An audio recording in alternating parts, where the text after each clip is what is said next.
One of the biggest things that's getting in the way of freedom is, as I've said, the so-called truth movement, the fact that truth is subjective and the need for people to find their own personal truth has kind of been weaponized against freedom. And it's a program. People have been programmed to distrust anything that contravenes their own personal truth, irrespective of how true it is.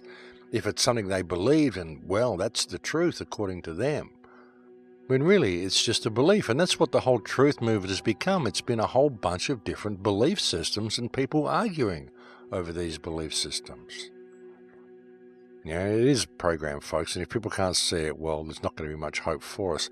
Like I said, the people in the mainstream media, the people all in the mainstream that have been used to control us, the pawns, the people that have been used as puppets to bring us into line, a lot of these people are going to start realizing, and if they're not realizing already, and I think some of them probably are, that they're expendable too.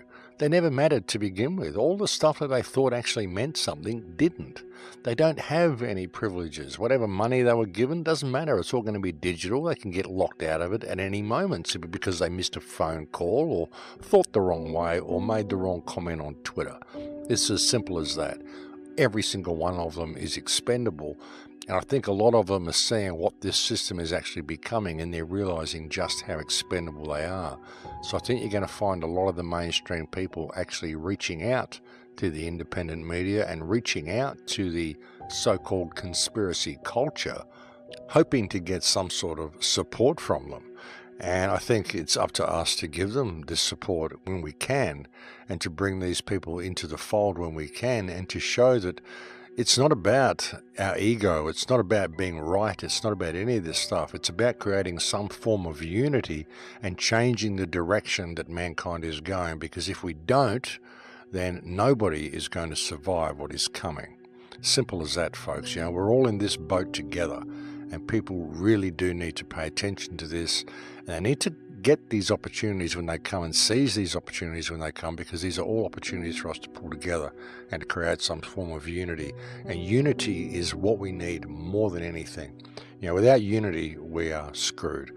Without some form of unity, some form of focus, unified focus on freedom, we're never going to get anywhere. And if we continue to argue about all the details and continue to distrust everybody who wants to come over the fence and join the right side of history, then we're never going to get anywhere, folks. We need to bring people into the fold and allow people to have made mistakes in the past and just forget that. Allow them to come and join the right side of history, like I said. It doesn't matter what people did, folks. It matters what people do. It matters what we do from this point. Everybody's made mistakes along the way, and a lot of people probably didn't realize just what they were involved in.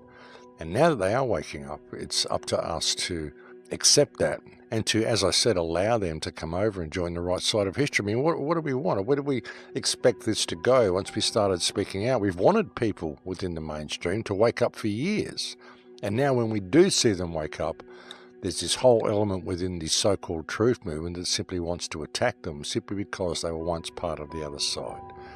They forget they were asleep once too. Many people who are now fighting for truth and fighting for freedom were once part of the system. They may not have been fighting against truth and freedom, but they were part of the system. They were part of the whole mechanism, part of the matrix. They were supporting it. They just didn't know they were. And so, those that are in the system now that are waking up to the fact that they've been supporting the wrong team, we've got to allow these people to have made the same mistakes that we made and to forgive them their transgressions and let them simply come over and do the right thing. Even if they've done the wrong thing in the past, as long as they want to do the right thing now, as long as they've realized that and they want to make that change, well, isn't that what it's all about? Isn't that what growth is about? Isn't that what finding your path is? Isn't that what becoming human means? So let's allow that to happen, and let's allow things to take their natural course. I don't really want revenge against anyone. I just want them to stop what they're doing. I just want the world to go in a different direction. And I don't see how me carrying out any act of violence against anybody for what they've done is going to heal what they've done. It may get rid of some pent-up emotion in my being or in whoever's being or whoever wants to go and do this. You're feeling that way that you really want to go and tear their heads off. I mean, maybe that will alleviate your frustration in some way, but ultimately it won't do any good at all. It won't help anything. And rather than hurt these people, I'd like to bring them home. I'd like to have them all rejoin the human race. And I think that's what would be far more beautiful than any act of revenge we'd ever get against these people. I don't think revenge is what it's all about at all. What it's about is improving the human condition. And to do that, I mean, forgiveness is a very powerful thing. It's not only powerful for the people who receive the forgiveness, it's also a very, very powerful thing for you to do. It's a very, very huge spiritual step for people to take, a huge step on the path to spiritual growth, to be able to forgive someone. Perhaps you should try it. And really, it would make such a difference if this was taught in schools. I mean, if it was just taught to people, the power of forgiveness. It really is a hugely, hugely powerful force. And we do have to be able to forgive people, folks, and we've got to be able to forgive the people in the mainstream who've been involved in the construction of this system, and to be able to put all their past behind them and just let that be and bring them into the fold. We really do. Because it's the only way we're ever going to be able to move forward. We're at a very, very important time in history, folks. And what I see with a lot of this, what I see with this whole Your Right to Know movement from the mainstream media is the fact that we've actually made a difference in the independent media. We've actually started to reach these people. And personally, I think that's a good thing.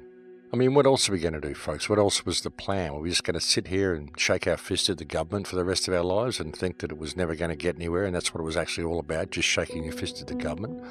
No, it's about a lot more than that. Because really, it's about a lot more than that. It's about waking up the people in the mainstream and motivating them into wanting to make a difference, motivating them into the necessity for them to stand up for themselves. And I think that's what we're beginning to see. And I think, as I said, folks, this is a good thing. It's good that people want to get involved, and it's good that people are prepared to put their fear down and simply call things for what they are.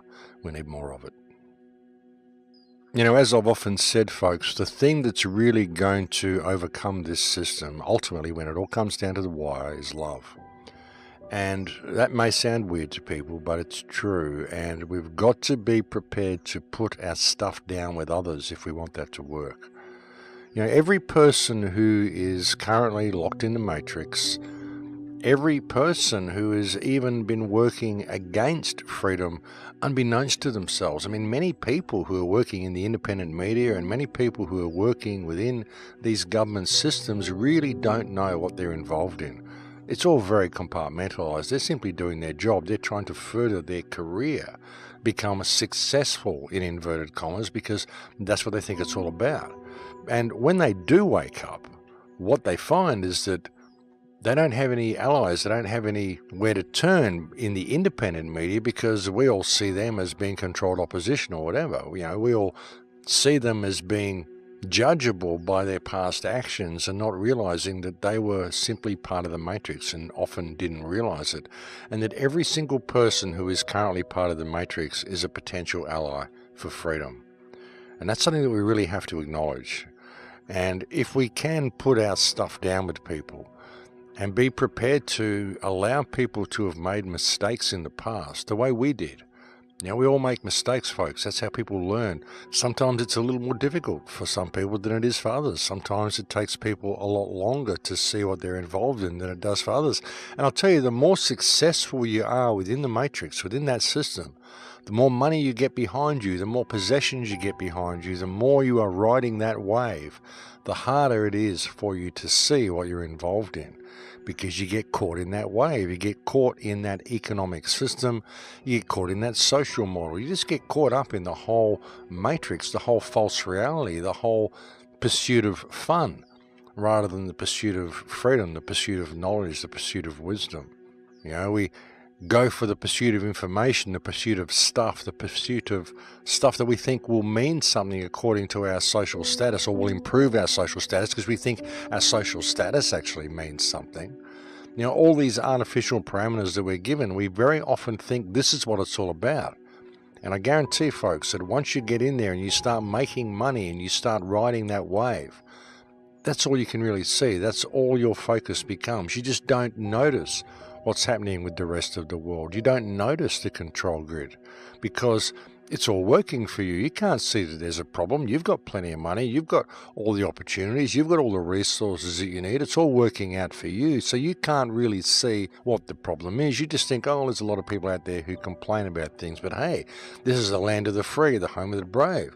This is a place where anybody can make it. Look what I've done. I started off in this little small town in this little small city, and now look at me, I'm a successful millionaire. That's what people think. So they think that the whole system is real and that it does actually mean something.